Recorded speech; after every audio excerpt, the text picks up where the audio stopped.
Hello, everybody. It's Christina Marie Weber, and I run a company called Christian Biz Owners on Fire. And we help faith-based and spiritual business owners who want a more fulfilling and prosperous business or ministry with putting God, their purpose, and their relationships first on a daily basis. So here we talk about a variety of topics. I actually do a monthly video, and I select the topic based on a question from like a prospect, an existing client, someone that's following me that is in the wheelhouse of what we do here at Christian Biz Owners on Fire. So this question came up yesterday when I was meeting with another business owner, just doing a kind of a meet and greet coffee type appointment.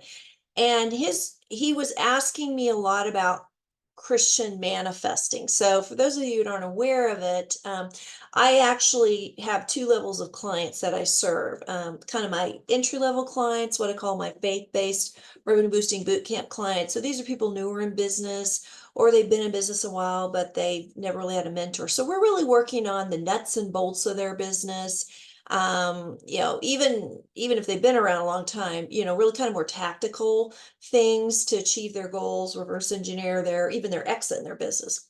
But there's another level of client that I work with, and the service I provide for those clients is a Christian manifesting. So these are people that are already successful, everything's working well, great family life, but they're wanting to take it up to the next level. So this manifesting thing from a Christ-centered place is kind of a specialty area for me. So this gentleman was asking me lots of questions about it, and I thought it would be, I know he's not the first person that had these kind of questions, so I thought I'd put it together in a video.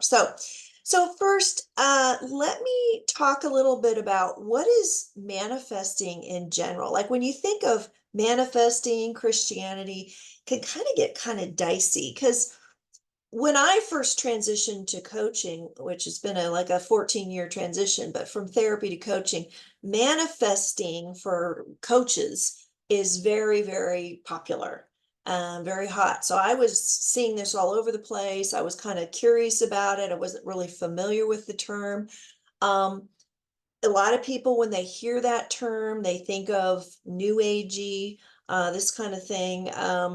They also, the people that were really doing manifesting or helping people manifest their vision or whatever, they were kind of doing it in a new age way, kind of more of a secular way. And there's kind of some really creepy, scary YouTube videos, I think, on the whole process, coming from a real that kind of what I would call kind of a more non-Christian orientation. So really, as Christians, we really need to be skeptical about concepts or things that would be outside of the boundaries that God has given us as a Christian of things that we can utilize and explore further.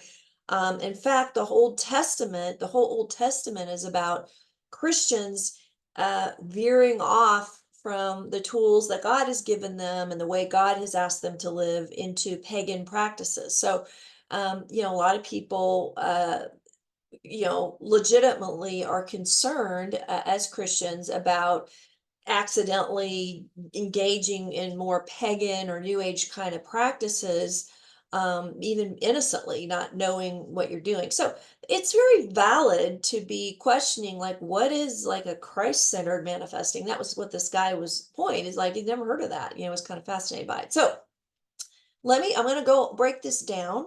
I'm going to talk about in general what manifesting is. Then I'm going to describe the distinction between Christ-centered and secular manifesting. And lastly, I'm going to really clear up some confusion around setting goals and manifesting, because I think that was part of what came up in this conversation and where it can get kind of muddy.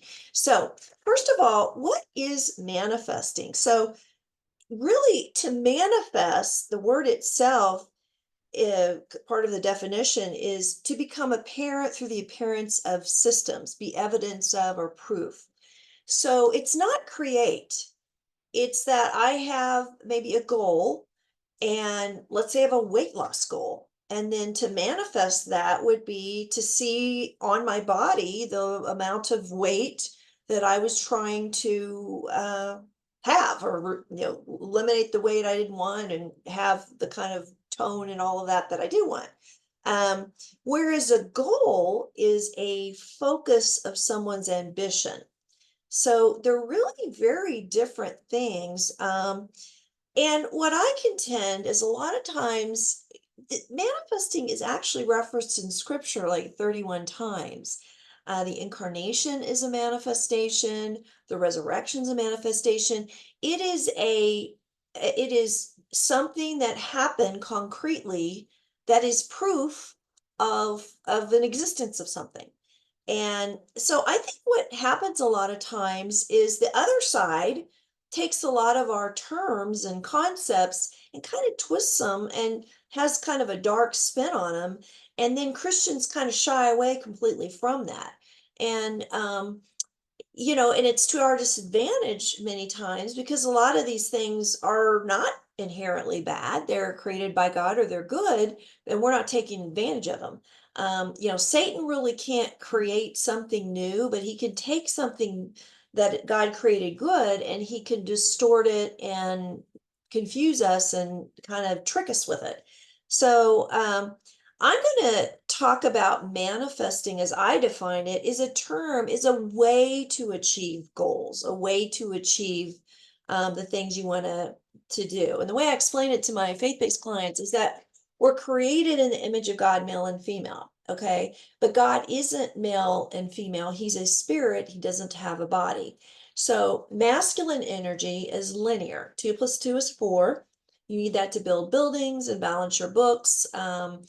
It's the SMART goals, the cause and effect, all of that. That's very masculine. Feminine, which I contend really is more of a manifesting style, is actually more about synchronicity, timing, gut feel, being at the right place at the right time.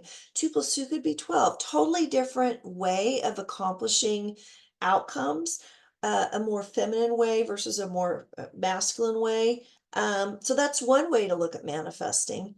The other way to look at it is if you kind of use the ideas of the masculine and the feminine, masculine being more the goal setting, feminine being more of the manifesting.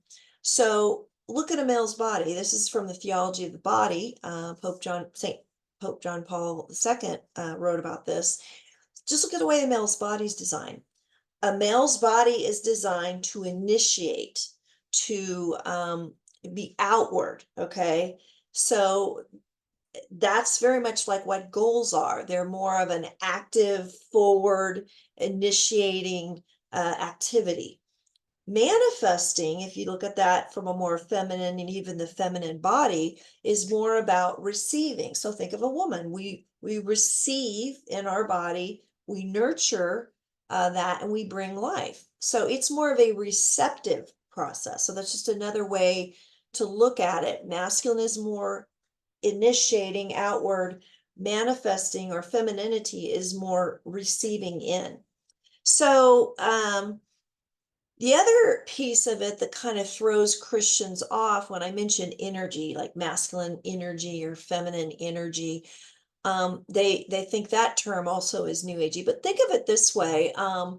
We're coming out with now evidence, and I've learned it was about 2017 is when our computers became sophisticated enough to actually understand that thoughts that we have actually are material. They come out as material.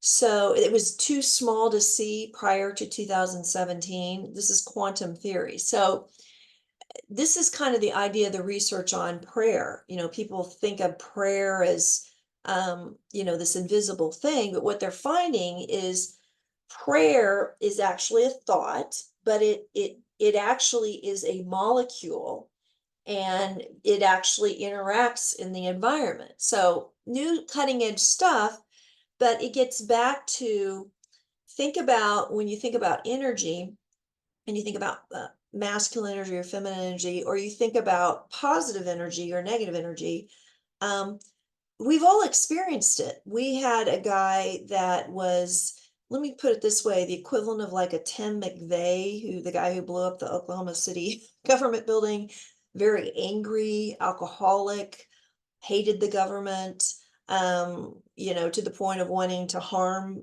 people and destroy things. So this gentleman we had referred to do some handiwork in our home, which was lovely. It could be a whole other video, but he he he was there for like 3 weeks doing this work, and our whole home had this vibe or this feeling. Even when he would leave, it was just this lingering feeling of ickiness.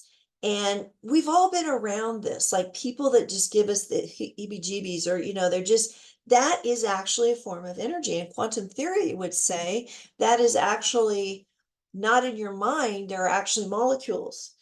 Think of the reverse. Think of someone that is just really cheerful, genuine, full of love, very grateful, kind. Think of what it feels like, safe to be around that person. You feel something different. So again, this gets back to the energy thing, which I'll explain a little bit more in manifesting. Manifesting kind of works in that realm, is the realm of energy, whereas like the SMART goals, that's more cognitive, more concrete. So that's another difference between those two modalities of achieving outcomes that you want.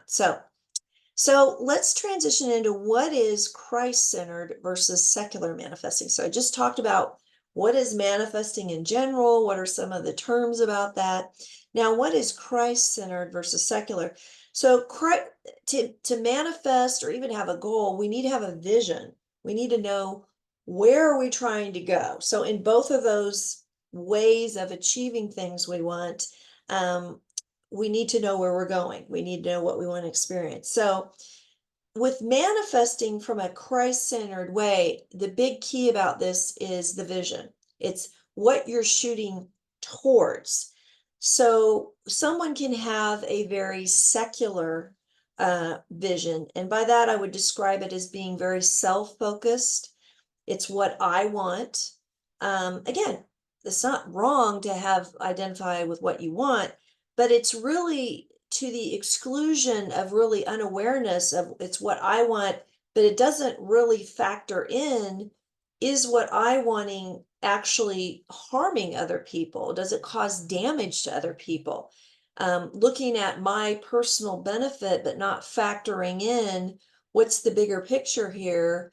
What is this? How does this affect the system? And I think a great example of that, and I'm not saying everybody who gets divorced is thinking this way, but a lot of times people that choose to get divorced when you have family, children, and a committed partner that doesn't want to be divorced, whatever stuff.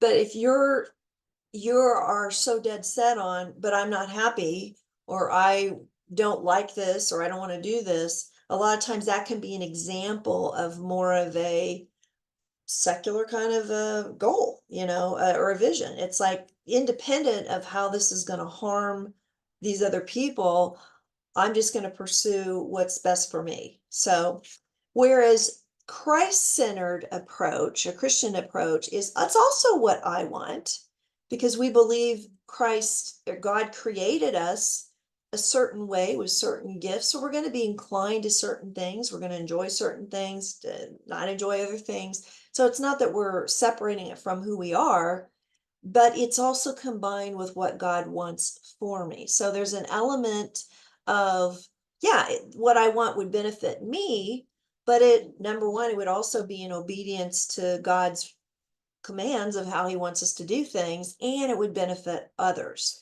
So that's a totally different focus than a focus completely on self, irregardless of how achieving whatever I'm going to achieve would impact other people. So having a vision, the more, and what's tricky about this is the more we develop our sacramental life, our prayer life, the more what we want actually becomes more closely aligned with what God wants. So it's a growing in holiness that we do want what he wants. It's a process. So here's a good example of more of a Christian vision.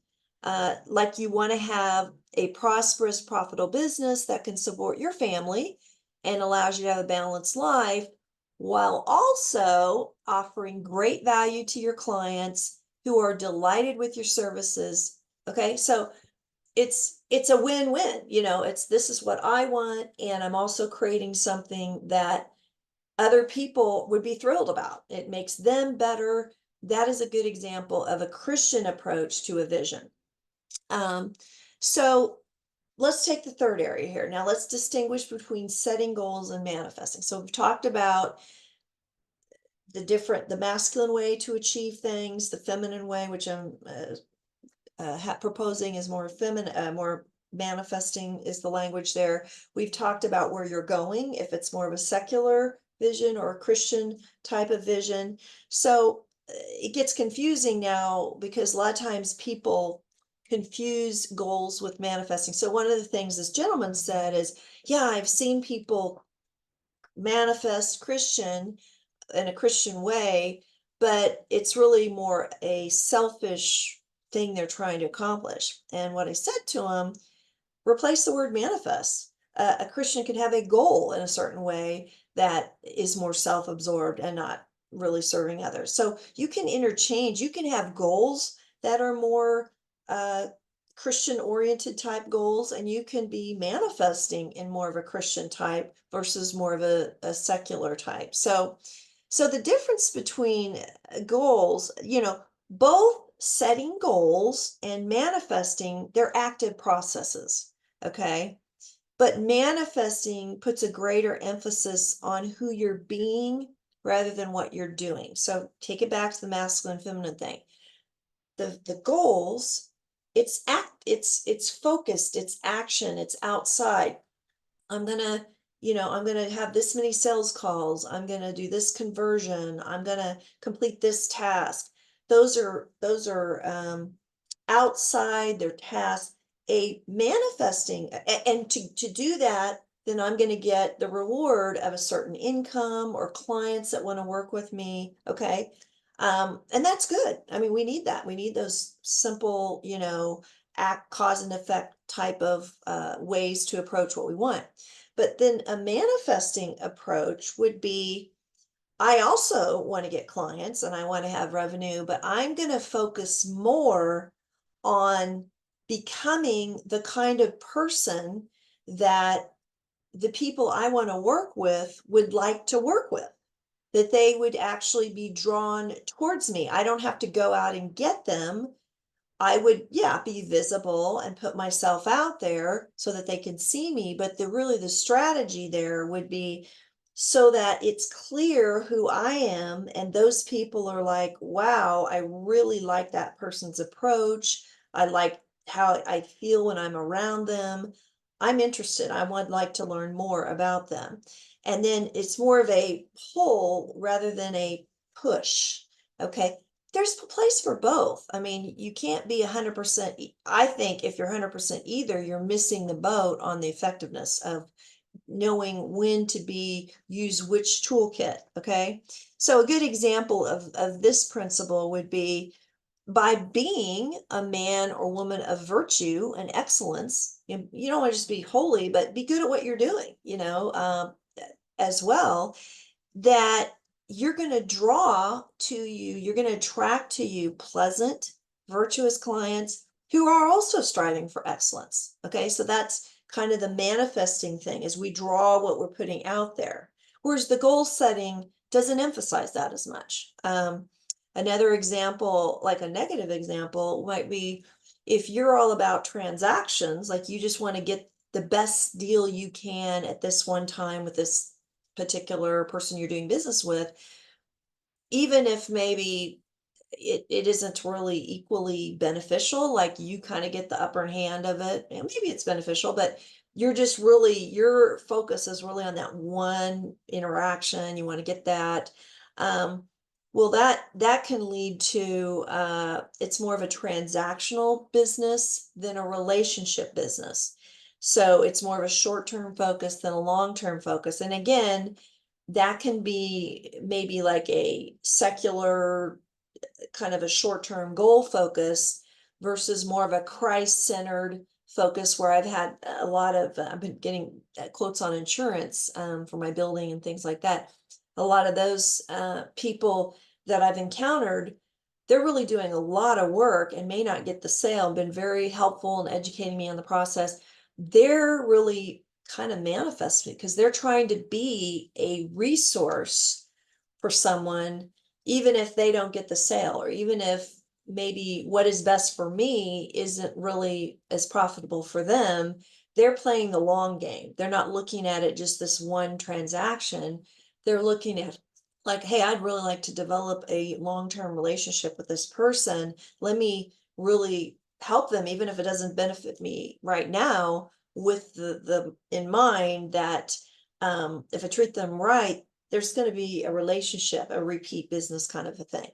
So, in summary, we do not want to get entangled into secular or new age processes when we are using tools, whether it's Christian manifesting or something like that. But we don't have to throw the baby out with the bathwater and be less effective than we need to be by being afraid of concepts that, frankly, were originally Christians and they've been co opted by the other side. So, I can help you with this, and I'd love to help you with this. If you resonate with this kind of level of support, I'd love to start a conversation with you. And to do that, you can just reach out to me on LinkedIn or go to my website, Christian Biz Owners on Fire.